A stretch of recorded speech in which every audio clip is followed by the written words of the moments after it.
আসসালামু আলাইকুম রহমতুল্লাহি বারাকাতু। যারা প্রবাস থেকে ভোট দেবেন তাদেরকে অবশ্যই সর্বপ্রথম রেজিস্ট্রেশন করতে হবে। তো রেজিস্ট্রেশন কিভাবে করবেন সেটা আমি আপনাদেরকে খুব সহজে কোনো ভূমিকা ছাড়াই দেখাই দেবো ইনশাআল্লাহ। সর্বপ্রথম আপনাদেরকে কি করতে হবে, জিপিএস চালু করতে হবে। জিপিএসটা চালু করবেন কেন সেটা একটু পরে আপনাদেরকে বলতেছি ইনশাআল্লাহ। জিপিএসটা চালু করার পরে আপনারা চলে যাবেন প্লে স্টোরে। প্লে স্টোরে যাবেন, গুগল প্লে স্টোরে যাবেন, যাওয়ার পরে সার্চ বাটন আছে, ওখানে সার্চ করবেন।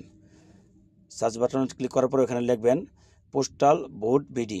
দেখেন যে চলে আসছে।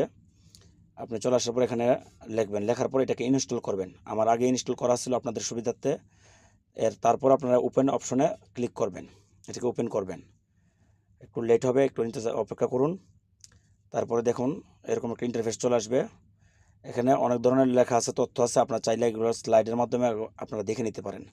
এক একটা স্লাইড করবেন, তাহলে আপনারা সবগুলোই অপশন চলে আসবে। তারপর দেখেন এখানে অপশন আছে দুইটা, লগ ইন করুন, রেজিস্ট্রেশন করুন। আপনারা রেজিস্ট্রেশন করুন, এটাতে ক্লিক করবেন। তারপর দেখেন এরকম একটা ইন্টারফেস চলে আসবে। এখানে দেখেন সৌদি আরব, আমি সৌদি আরবে আছি, এই জন্য সৌদি আরব আসছে। ওই যে আপনাদেরকে বলছিলাম না যে জিপিএসটা চালু করবেন। জিপিএস চালু করলে আপনি যে কান্ট্রিতে আছেন এটা অটোমেটিক চলে আসবে। তারপরে আপনার ইচ্ছা করলে আপনার মেনুয়ালি আপনার চেক করতে পারেন, যে সৌদি আরবের পতাকাটা আছে ওইখানে ক্লিক করবেন। ক্লিক করার পর আপনার ইচ্ছা করলে মেনুয়ালি আপনারা সিলেক্ট করতে পারবেন।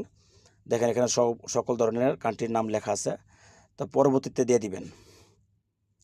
পরবর্তীতে দেওয়ার পরে আপনার এরকম একটা ইন্টারফেস চলে আসবে। এখানে একটা ফোন নাম্বার, অর্থাৎ আপনি যে দেশে আছেন ওই দেশের সচ্ছল একটা ফোন নাম্বার আর একটা ইমেল দিতে হবে। ইমেলটা অপশনাল, আপনার ইমেল চাইলে দিতে পারেন, নাও দিতে পারেন, সমস্যা নাই। তো আমি দুইটি দিয়ে দিব ইনশাল্লাহ, দিয়ে দিলাম। এখন ওটিপি পাঠান, এই অপশনটাতে আমি ক্লিক করব। ওটিপি পাঠান এই অপশনটাতে ক্লিক করার পরে আপনাদের একটা 6 ডিজিট একটা ওটিপি আসবে এবং 5 মিনিট টাইম দেবে। এই 5 মিনিট ভিতরে ওটিপিটা চলে আসবে। এখন আপনারা দিবেন। দেখেন আমি অটোমেটিকলি আমার এটা নিয়ে নিচ্ছে। তারপরে পরবর্তী ধাপে পরবর্তীতে টিপ দিবেন, পরবর্তীতে ক্লিক করবেন।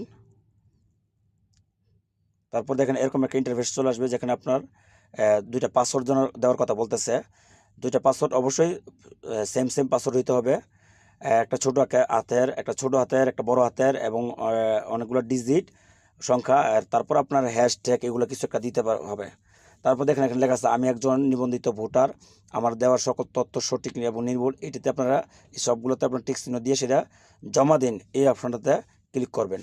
তারপর দেখেন আলহামদুলিল্লাহ আপনাদের অ্যাকাউন্টটি রেজিস্ট্রেশন হয়ে গেছে। এর পরবর্তী ধাপ পরবর্তীতে জানানো হবে ইনশাআল্লাহ।